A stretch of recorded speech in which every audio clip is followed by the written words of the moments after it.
They don't know They didn't either, give me any. Mike said I should have probably leaned forward and really rode harder, but I didn't know.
No, we don't have to.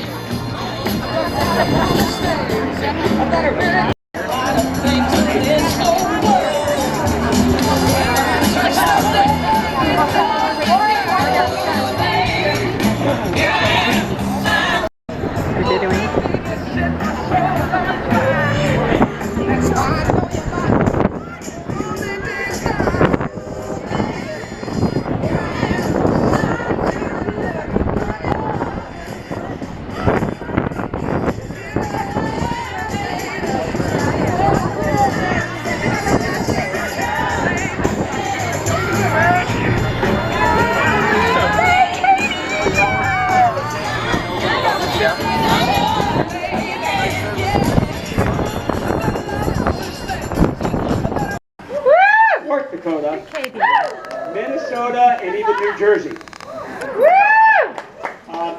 Here to warm up. Katie had a lot of very special friends this evening here, and I personally wanted to say something to you. I wanted to thank you. You have done so much for her over the last few weeks to make this whole wedding experience magical, so thank you.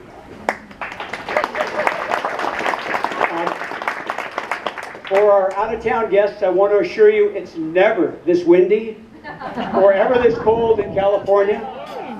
In fact, the remaining 364 days of the year will be perfect. And we'd love you to stay in town, spend a lot of money, maybe buy some inexpensive real estate here on the coast. Weddings are about family and friends. And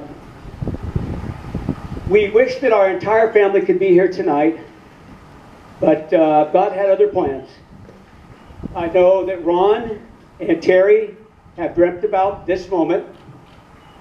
They may not be in our physical presence here, but they are with us tonight, I can assure you. They're smiling. And they're watching over every detail. Katie, Chris, if we don't get this right, I'm going to have to answer to someone later. The last thing I want to hear is, listen, mister. I think Katie looks absolutely beautiful this evening. But I know it's my job as a father to talk about her growing up and maybe even highlight those sort of awkward stages. I thought a lot about it, and the truth is, damn it, she didn't have any awkward stages. She was always cute as a button, and I can't tell you how many worrisome nights I had while she was growing up. From age 3 on, I was worried about her upcoming dating years and those nefarious-minded young men that would be chasing her. And Chris doesn't want to hear about them at all. When Katie was very young, I did travel a lot. And one of our family traditions was for the entire family to take me to the airport, and they would actually see me off at the gate. Greg and Katie loved going to the airport. I suspect because there was Cinnabon and hot chocolate, and that had nothing to do with that. But they would take me to the gate, and then after my plane would leave, now she's only 2 or 3 at the time, but after the plane would leave, every time she'd see a plane in the sky, she'd assume I was on it. So she'd look up and say, "Hi, Daddy." I have some notes here. I have to refer to these.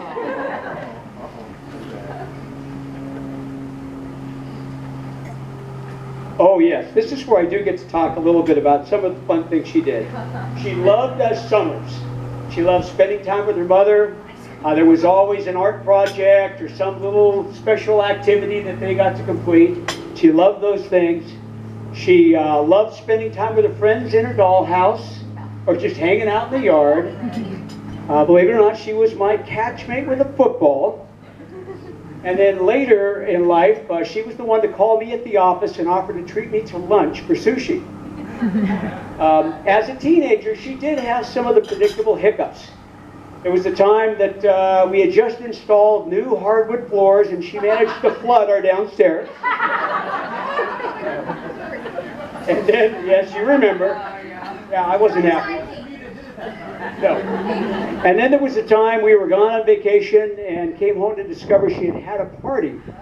Yeah, a big party. Some of my neighbors had to bail her out. And there was one small accident. A strawberry shake was spilled in the middle of our white living room carpet. Now, had the shake been from In-N-Out Burger, it might have been excusable. But McDonald's? Really, Katie?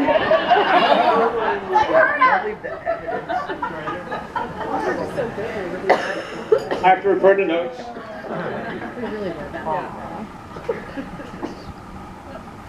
Just all in all, Katie was a pretty good kid growing up. She didn't create too many problems.